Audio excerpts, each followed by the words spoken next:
ये वो जहाज था जिस पर पूरी एविएशन इंडस्ट्री को बहुत फफड़ था। इसको बनाने में कई साल लग गए और ये बिना किसी खास मसले के 30 सालों से भी ज्यादा अरसे तक सर्विस में रहा। ये दुनिया का पहला और आखिरी सुपरसोनिक पैसेंजर एयरक्राफ्ट मॉडल था जिसको आज हम कॉन्कोर्ड के नाम से जानते हैं। सुपर साउंड यानी ये साउंड की स्पीड से भी तेज रफ्तार से उड़कर पैसेंजर्स को सिर्फ 3.5 घंटे में अटलांटिक ओशन क्रॉस कर रहा था। लेकिन दुनिया देखती ही रह गई जब 25 जुलाई 2000 वाले दिन सिर्फ 121 सेकंड्स इसकी 30 साल की सर्विस पर हावी हो गए और इस जहाज के मोटेल को हमेशा के लिए डिसकंटिन्यू करना पड़ गया। टेक ऑफ से पहले एयरक्राफ्ट में किसी किस्म का कोई मसला नहीं था, लेकिन क्रैश के बाद जब इन्वेस्टिगेशन हुई, पेंसिल जितनी छोटी सी मेटल स्ट्रिप को कसूरवार ठहराया गया। पर आखिर कैसे? एक छोटी सी मेटल स्ट्रिप 1,10,000 किलो के जहाज को कैसे ले डूबी? और आखिर इसके बाद कॉम को हमेशा के लिए डिस्क कंटिन्यू क्यों कर दिया? जेंड टीवी के वीडियोस में एक बार फिर से खुशामदीद। नाजरीन, ये दास्तान है एयर फ्रांस फ्लाइट 4590 की, जिसको पेरिस के छोल डिकोल एयरपोर्ट से न्यूयॉर्क में जॉन एफ कैनेडी एयरपोर्ट तक जाना था। इसमें टोटल 100 पैसेंजर्स, 6 कैबिन क्रू और 3 पायलट्स मौजूद थे। ये लेजेंडरी एयरक्राफ्ट बीएससी कॉनकोर्ड था, जो एविएशन इंडस्ट्री में अभी तक का सबसे डैशिंग जहाज माना जाता है। यहाँ तक कि कई लोग इसको इंजीनियरिंग का चमत्कार भी समझते हैं। इसकी सबसे बड़ी वजह ये थी कि ये नॉर्मल पैसेंजर एयरक्राफ्ट से डबल स्पीड पे उड़ता था, जिससे अमेरिका और यूरोप का सफर 7 घंटों के बजाय सिर्फ 3.5 घंटों में तय किया जा सकता था। साउंड की स्पीड, जो कि 1235 किलोमीटर पर होर है, कॉन्कोर्ड इससे भी खींची सुपरसोनिक स्पीड से फ्लाई करता था। इसके top speed 2180 80 kilometre per hour record की जा चुकी है। स्पीड से फ्लाई करने के पीछे कॉन्कोर्ड का शानदार विंग डिजाइन था, जिसको डेल्टा विंग कहते हैं। ये विंग वैसे अमूमन 5 जेट्स में देखा जाता है, तो इसको इंजीनियर्स ने कॉन्कर में भी इसी वजह से लगाया था, ताकि ये फाइटर जेट्स की तरह सुपरसोनिक स्पीड से उड़ सके। पर इस डेल्टा विंग के साथ प्रॉब्लम ये है कि इसको टेक ऑफ के लिए बहुत ज्यादा स्पीड चाहिए। ना सिर्फ स्पीड, बल्कि जहाज का एंगल ऑफ अटैक भी एंगल ऑफ अटैक, यानी जिस वक्त जहाज की नोज टेक ऑफ के लिए ऊपर की तरफ उठती है। कंपैरिजन के लिए देखा जाए तो एक नॉर्मल पैसेंजर प्लेन के टेक में एंगल ऑफ अटैक काफी कम होता है, जबकि कॉन्कोर्ड में एंगल ऑफ अटैक इतना ज्यादा होता है कि पायलट को आगे रनवे नजर नहीं आता। यही वजह है कि कमांड की नोज जिसको टेक ऑफ के वक्त नीचे कर दिया जाता था, ताकि पायलट को आगे कुछ दिखाई दे सके।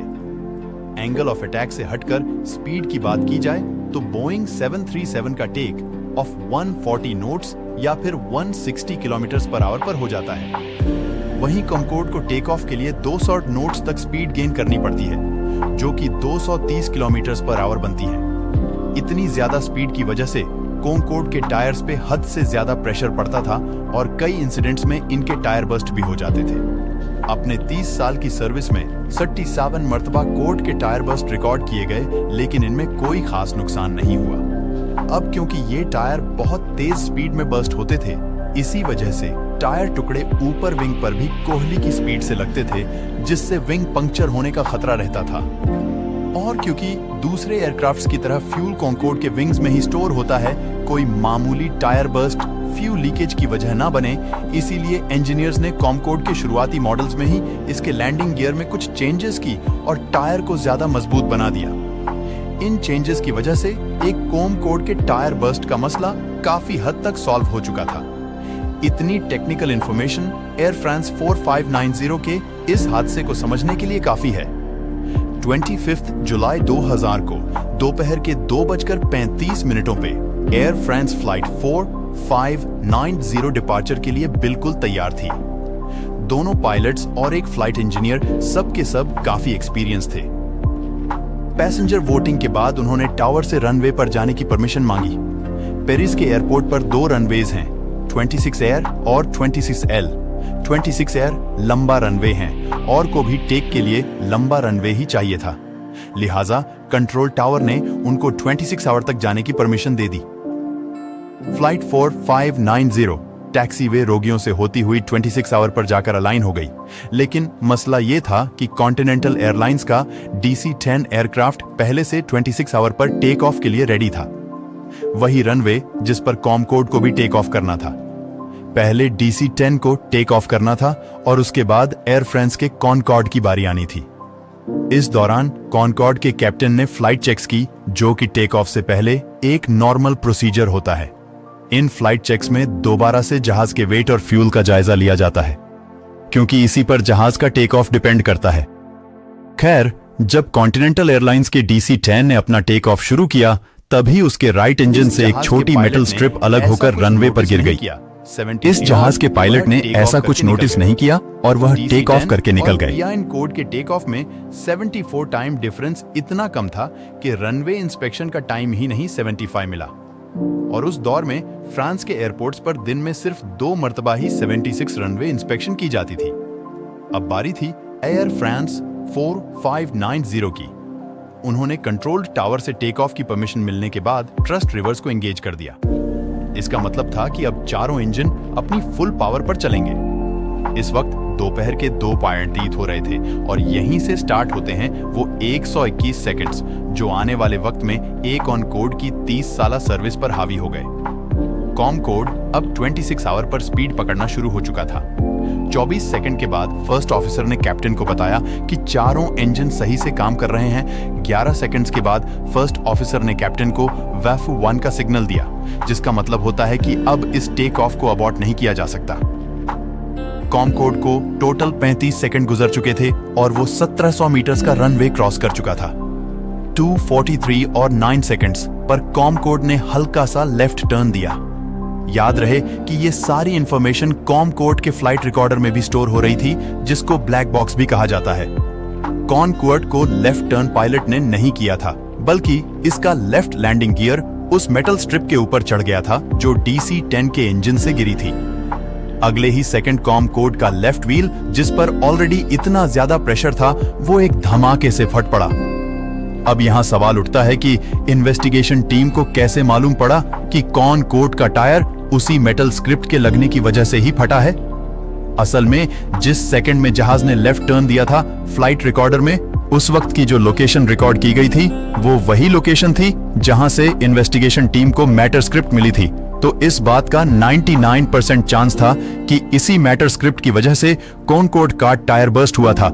लेकिन वीडियो में आगे चलकर यह साबित भी होगा कि यह मेटल स्टेप DC-10 की ही थी। कॉमकोड का लेफ्ट मोस्ट टायर बर्स्ट हो चुका था और यह सब कुछ इतना जल्दी हुआ कि किसी ने भी इसको नोटिस नहीं किया। पर अगले ही 90 वो हुआ जिसका शक इंजीनियर्स पहले ही कर चुके थे। सायर के टुकड़े फ्यूल टैंक पर इतनी तेजी से लगे कि लेफ्ट फ्यूल टैंक फट गया और अब फ्यूल प्रेशर से लीक होने लगा। ना सिर्फ इतना, बल्कि वजह से इसमें फौरन आग भी भड़क उठी। इस मोमेंट पे एयरक्राफ्ट लेफ्ट की तरफ ट्रैक होने लगा और कैप्टन ने उसको कंपनसेट करने के लिए राइट पैटर्न प्रेस किया, इस बात से बेखबर कि उनके जहाज में आग लग चुकी है। अभी एयर ट्रैफिक कंट्रोलर ये चीज नोटिस करता कि कोड टेक ऑफ कर गया। टेक ऑफ करते ही जहाज के दोनों लेफ्ट इंचेस आग से निकलने वाले धुएं की वजह से बंद हो गए। जेटन्स की फ्रंट साइड पर एयर इनटेक होता है, जहां से इंजन हवा को अपने अंदर सक करके उसको कंप्रेस करता है। जब हवा की जगह उसमें धुआं जाने लगा तो कंप्रेसर चोक हो गया, जिसकी वजह से अब दोनों इंजन फेल हो गए। फ्लाइट इंजीनियर ने फौरन इमरजेंसी प्रोसीजर स्टार्ट कर दिया। इसी दौरान ATC ने भी कैप्टन को बताया उनके एयरक्राफ्ट में आग भड़क रही है और उनको फौरन वापस एयरफील्ड पर लैंड करने का कहा। एयर फ्रांस 4590 का कॉमकोड अब सिर्फ 2 राइट इंजन्स के सहारे था। दोनों इंजन्स बंद हो जाने की वजह से कॉनकोड ज्यादा एल्टीट्यूड गेन नहीं कर पा रहा था, बल्कि अपना करंट एटीट्यूड ही मेंटेन करना उसके लिए बहुत मुश्किल था। लेफ्ट विंग में लगी आग ने अब फ्लैप्स को भी मेल्ट करना शुरू कर दिया, जिसकी वजह से एक कॉमकोड अब लेफ्ट की तरफ टर्न करने लगा। कैप्टन ने उसको कॉम्पेंसेट करने के लिए जहाज को राइट टर्न किया, लेकिन इसकी वजह से इस स्पीड और कम हो रही थी, और स्पीड ही तो थी जो इस वक्त कॉमकोड को बचा सकती थी। फाइनली 121 सेकंड्स पर 2:44 और 31 सेकंड्स पर कॉमकोड का लेफ्ट टर्न काफी बढ़ गया और वो एल्टीट्यूड करता करता एक होटल की बिल्डिंग से जा टकराए। ये हादसा कॉमकोड में मौजूद 109 लोग और जमीन पे 4 लोगों की जान ले गया। एक्सीडेंट के फौरन बाद ही क्रैश साइट को सील करके इन्वेस्टिगेशन स्टार्ट कर दी गई और जैसा कि मैंने पहले बताया, इन्वेस्टिगेटर्स ने फ्लाइट डेटा रिकॉर्डर की मदद से रनवे के उस हिस्से को सर्च किया जहां से कॉम्पोस्ट लेफ्ट टर्न हुआ था, तो वहां उनको वो मेटल स्ट्रिप पड़ी हुई दिखाई दी। उन्होंने कॉन्टिनेंटल एयरलाइंस के DC-10 का विंडो किया तो वाकई उसके राइट इंजन में वो मेट प्लेट मिसिंग थी। जब इन्वेस्टिगेशन टीम ने कॉन्टिनेंटल एयरलाइंस की मेंटेनेंस हिस्ट्री चेक की तो मालूम पड़ा कि इस मेटल स्ट्रिप को इंजन मैन्युफैक्चरर की SOP के खिलाफ जाकर एक नहीं बल्कि 2 बार रिपेयर किया गया था। इसमें टोटल 37 मर्तबा डील से सराख करके जो गाड़ी तरीके से इसको फिट किया गया था और यही वजह थी कि यह इंजन की फाइबर बर्दाश्त ना कर सके और टूटकर रनवे पर गिर गई। किस हादसे के बाद बाकी तमाम पंखुड़ एयरक्राफ्ट्स को भी ग्राउंड कर दिया गया क्योंकि तेज स्पीड की वजह से इनका टायर फटना, जो कि एक जाना माना मसला था, वो अब 113 लोगों की जान ले चुका था। एक्सपीरियंस अगले कई महीनों तक इसका कोई खास सॉल्यूशन नहीं निकाल सके। अगले साल 2001 में 9/11 के अटैक्स के बाद पूरी दुनिया में पैसेंजर्स ने खौफ के मारे जहाज में सफर करना ही छोड़ दिया। रोबोट के टिकट प्राइस जो कि पहले ही नॉर्मा